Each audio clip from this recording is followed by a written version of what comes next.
Brigitte Bardot nous a quittés. Les derniers mots de Bernard Dormal pour son grand amour. L'ultime révérence de Brigitte Bardot, le cri du cœur de Bernard Dormal. La France s'est figée, le 28 décembre dernier, lorsque le souffle de « bébé » s'est éteint. Avec la disparition de Brigitte Bardot à l'âge de 91 ans, c'est une part monumentale de l'histoire du cinéma et du patrimoine émotionnel français qui s'est envolé. À la Madrague, sa citadelle de Saint-Tropez. L'icône a livré son dernier combat contre le cancer, laissant derrière elle un vide aussi immense que sa légende. Mais au-delà de l'étoile mondiale, il reste un homme, Bernard Dormal, son compagnon de route pendant plus de 30 ans. Qui a accepté de livrer aux Parisiens un témoignage d'une rare délicacité sur les derniers instants de sa « douce ». Ceux qui ont aimé Brigitte Bardot se souviennent d'un visage tour à tour insoumis, sensuel ou passionné. Pour Bernard Dormal, l'image qui restera gravée est celle d'une sérénité absolue, une beauté que le temps et la maladie n'ont pu altérer. Elle était magnifique, confie-t-il avec une émotion palpable, en décrivant ce moment déchirant juste avant que le cercueil ne se referme. Il évoque une femme sans rides, apaisée, comme si la mort lui avait rendu la liberté qu'elle avait tant chérie de son vivant. Cette beauté ultime, Bernard la porte aujourd'hui comme un fardeau et un trésor.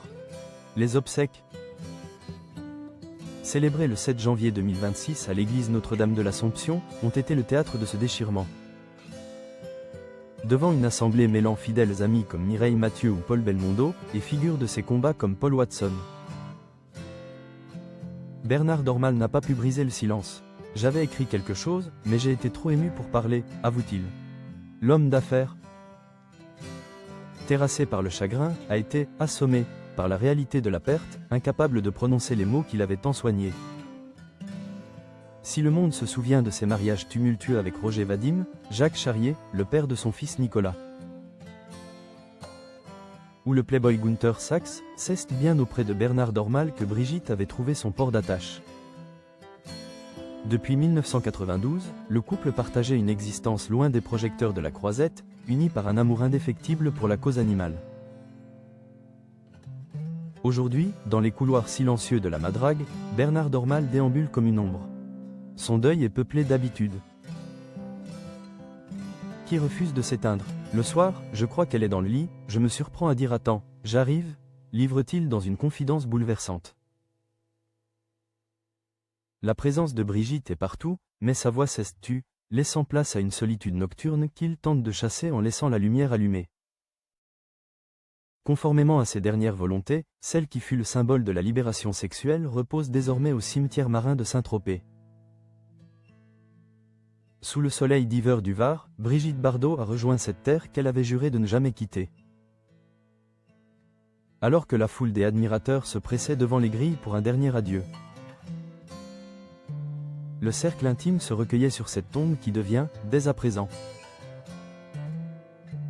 un sanctuaire pour tous les défenseurs des opprimés, qu'ils soient humains ou animaux. Pour Bernard Dormal, le chemin sera long. Entre le manque physique et le poids de l'absence, il reste le gardien d'un temple de souvenirs.